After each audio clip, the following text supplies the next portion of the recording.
Hello sa inyong lahat. Gusto ko lang magpasalamat ng buong puso sa inyong mga dasal at mga pagbati. Mahaba at masalimuot ang landas na tinahak ko simula nang huli tayong nagkita-kita. At alam kong marami sa inyo ang nagtataka kung kamusta na ako, kaya ito magbibigay ako ng kaunti.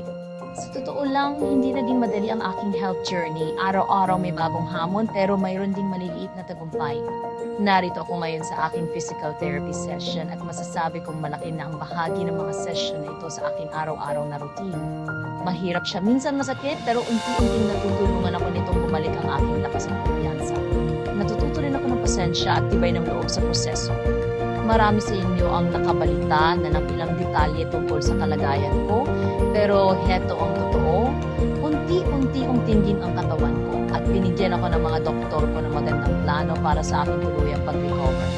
Talagang nagpapasalamat ako para noon. Bawat galaw, bawat hakbang sa therapy ay parang isang maliit na tagumpay at pinanghahawakan ko yun. May mga araw na nakakaramdam ako ng panghihina ng loob, pero ang iniisip ko ay lahat kayo na sumusuporta sa akin. Ang bawat mensahe, ang bawat komento mula sa inyo parang nandiyan kayo sa tabi ko.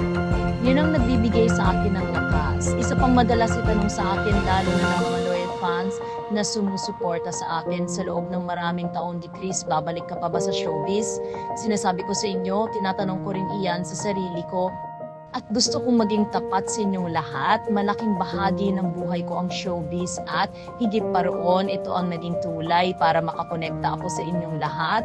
May kakaibang koneksyon, pagmamahal at enerhiya sa pagitan natin at talagang namimiss ko iyon. Namimiss ko ang magkwento, mag-entertain at maramdaman ang enerhiya ninyo, kaya babalik ba ako? Sa ngayon, ang focus ko talaga ay ang gumaling at siguraduhin malakas ang katawan ko para ma-enjoy ko ang buhay ng buo. May ilang hakbang pa akong kailangang tahakin at patuloy kong sinusunod ang mga payo ng aking mga doktor, pero naramdaman ko na unti-unti nang bumabalik ang sigla sa akin. Hindi pa ako makakapagbigay ng tiyak na sagot, pero kung dumating tamang panahon at kung ang proyekto at magpasaya siya inyo at sa akin, gustong-gusto kong ibigay ang buong makakaya bumalik sa trabaho mahal ko. Habang patuloy akong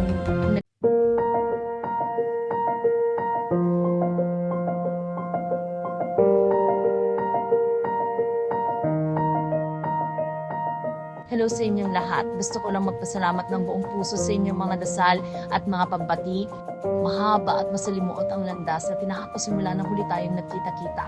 At alam kong marami sa inyo ang nagtataka kung kamusta na ako, kaya ito magbibigay ako ng kaunti. Sa totoo lang, hindi naging madali ang aking health journey. Araw-araw may bagong hamon, pero mayroon ding maliliit na tagumpay. Narito ako ngayon sa aking physical therapy session at masasabi kong malaki na ang bahagi ng mga session na ito sa aking araw-araw na routine. Mahirap siya, minsan masakit, pero unti-unting natutulungan ako nitong bumalik ang aking lakas at kumpiyansa. Natututo rin ako ng pasensya at tibay ng loob sa proseso. Marami sa inyo ang nakabalita na ng ilang detalye tungkol sa kalagayan ko, pero heto ang totoo, unti-unti tingin ang katawan ko at binigyan ako ng mga doktor ko ng magandang plano para sa aking tuluyang pag-recover. Talagang nagpapasalamat ako para noon. Bawat galaw, bawat hakbang sa therapy ay parang isang maliit na tagumpay at pinanghahawakan ko yun. May mga araw na nakakaramdam ako ng panghihina ng loob, pero ang iniisip ko ay lahat kayo na sumusuporta sa akin. Ang bawat mensahe, ang bawat komento mula sa inyo parang nandiyan kayo sa tabi ko. Yun ang nagbibigay sa akin ng lakas. Isa pang madalas itanong sa akin, lalo na ng mga loyal fans na sumusuporta sa akin sa loob ng maraming taon, di Chris, babalik ka pa ba sa showbiz? Sinasabi ko sa inyo, tinatanong ko rin iyan sa sarili ko.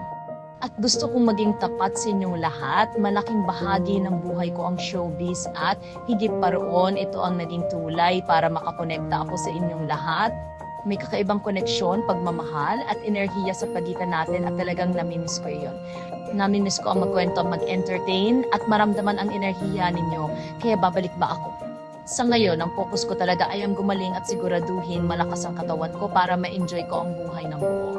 May ilang hakbang pa akong kailangang tahakin at patuloy kong sinusunod ang mga payo ng aking mga doktor, pero naramdaman ko na unti-unti nang bumabalik ang sigla sa akin. Hindi pa ako makakapagbigay ng tiyak na sagot, pero kung dumating tamang panahon at kung ang proyekto at magpasaya siya inyo at sa akin, gustong-gusto kong ibigay ang buong makakaya bumalik sa trabaho mahal ko. Habang patuloy akong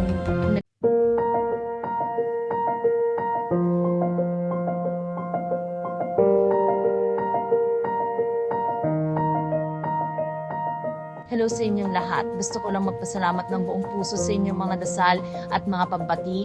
Mahaba at masalimuot ang landas na tinahak ko simula nang huli tayong nagkita-kita.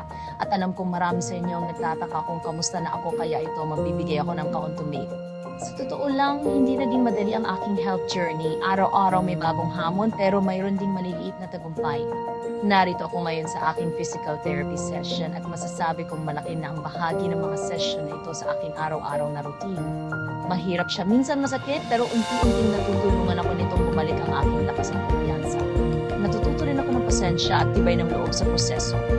Marami sa inyo ang nakabalita na ng ilang detalye tungkol sa kalagayan ko, pero heto ang totoo, unti-unti tingin ang katawan ko at binigyan ako ng mga doktor ko ng magandang plano para sa aking tuluyang pag-recover. Talagang nagpapasalamat ako para noon. Bawat galaw, bawat hakbang sa therapy ay parang isang maliit na tagumpay at pinanghahawakan ko yun. May mga araw na nakakaramdam ako ng panghihina ng loob, pero ang iniisip ko ay lahat kayo na sumusuporta sa akin. Ang bawat mensahe, ang bawat komento mula sa inyo parang nandiyan kayo sa tabi ko. Yun ang nagbibigay sa akin ng lakas. Isa pang madalas itanong sa akin, lalo na ng mga loyal fans na sumusuporta sa akin sa loob ng maraming taon, di Chris, babalik ka pa ba sa showbiz? Sinasabi ko sa inyo, tinatanong ko rin iyan sa sarili ko. At gusto kong maging tapat sa inyong lahat. Malaking bahagi ng buhay ko ang showbiz at higit pa roon, ito ang naging tulay para makakonekta ako sa inyong lahat. May kakaibang koneksyon, pagmamahal at enerhiya sa pagitan natin at talagang namimiss ko yun. Namimiss ko ang magkwento, mag-entertain at maramdaman ang enerhiya ninyo, kaya babalik ba ako? Sa ngayon, ang focus ko talaga ay ang gumaling at siguraduhin malakas ang katawan ko para ma-enjoy ko ang buhay ng buo. May ilang hakbang pa akong kailangang tahakin at patuloy kong sinusunod ang mga payo ng aking mga doktor, pero naramdaman ko na unti-unti nang bumabalik ang sigla sa akin. Hindi pa ako makakapagbigay ng tiyak na sagot, pero kung dumating tamang panahon at kung ang proyekto at magpasaya siya inyo at sa akin, gustong-gusto kong ibigay ang buong makakaya bumalik sa trabaho mahal ko. Habang patuloy akong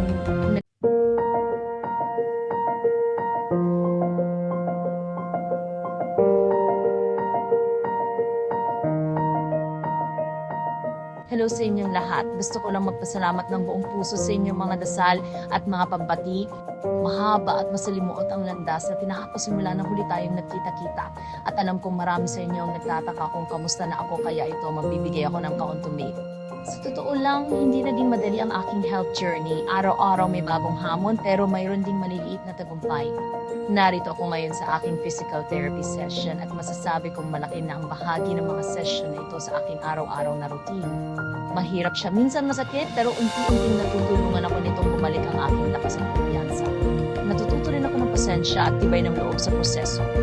Marami sa inyo ang nakabalita na ng ilang detalye tungkol sa kalagayan ko, pero heto ang totoo, unti-unti tingin ang katawan ko at binigyan ako ng mga doktor ko ng magandang plano para sa aking tuluyang pag-recover. Talagang nagpapasalamat ako para noon. Bawat galaw, bawat hakbang sa therapy ay parang isang maliit na tagumpay at pinanghahawakan ko yun. May mga araw na nakakaramdam ako ng panghihina ng loob, pero ang iniisip ko ay lahat kayo na sumusuporta sa akin. Ang bawat mensahe, ang bawat komento mula sa inyo parang nandiyan kayo sa tabi ko. Yun ang nagbibigay sa akin ng lakas. Isa pang madalas itanong sa akin, lalo na ng mga loyal fans na sumusuporta sa akin sa loob ng maraming taon, di Chris, babalik ka pa ba sa showbiz? Sinasabi ko sa inyo, tinatanong ko rin iyan sa sarili ko. At gusto kong maging tapat sa inyong lahat. Malaking bahagi ng buhay ko ang showbiz at higit pa roon, ito ang naging tulay para makakonekta ako sa inyong lahat. May kakaibang koneksyon, pagmamahal at enerhiya sa pagitan natin at talagang namimiss ko yun. Namimiss ko ang magkwento, mag-entertain at maramdaman ang enerhiya ninyo, kaya babalik ba ako?